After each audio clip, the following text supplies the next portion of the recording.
Dear Robert, words fail me in knowing how to pen this letter. If Major Talbot's words are true and you are alive and serving in Idaho territory, why have you not written to tell us this news yourself?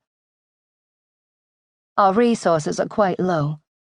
The banker, a Yankee, threatens to take the house if we cannot soon find payment. Tell me, do you have any intention of returning home to us? Or are we left to face this new dilemma on our own? She was out of money.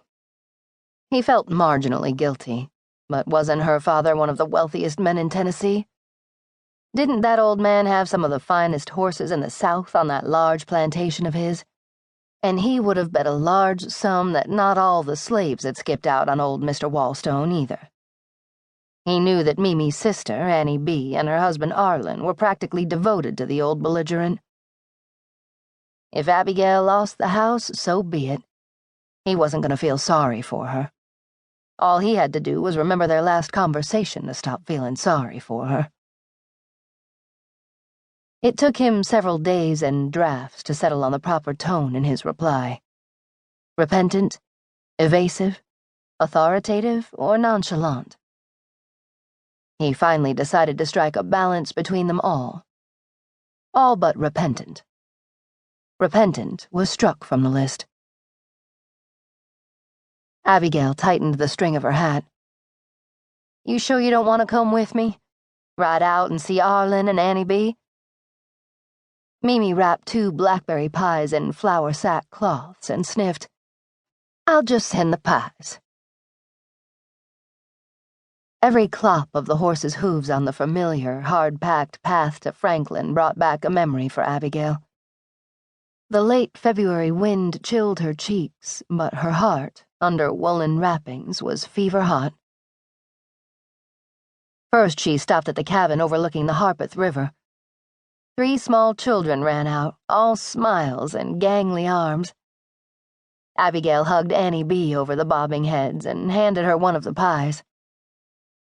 What brings you all the way out here delivering pies without your brood? Came to talk to Daddy. What kind of a mood is he in?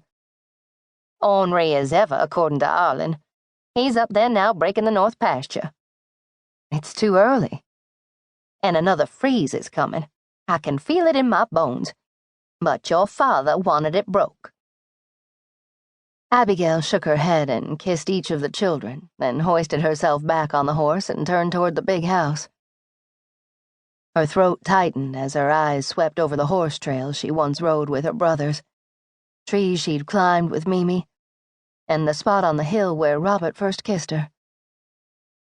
She veered off the path and stopped briefly at a small cemetery, dismounting so she could brush leaves off the headstones.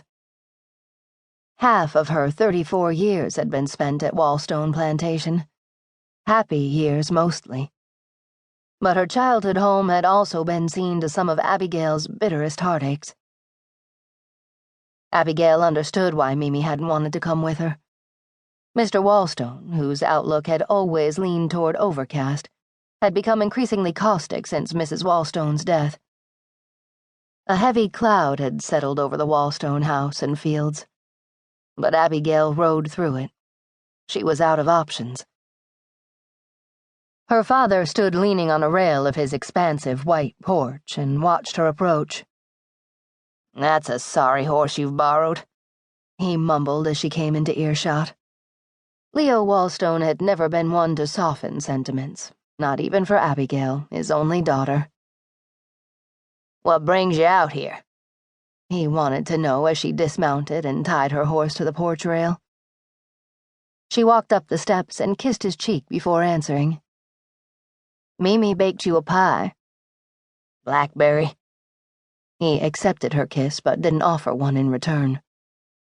She nodded and went inside, setting the pie on the kitchen table, then returned to the parlor, the room he most often inhabited. The banker came to the house yesterday. I knew it. I knew it as soon as I saw you coming from Arlen and Annie B.'s without your family. He wants his money back. Abigail looked at him. This man she had once loved above all others.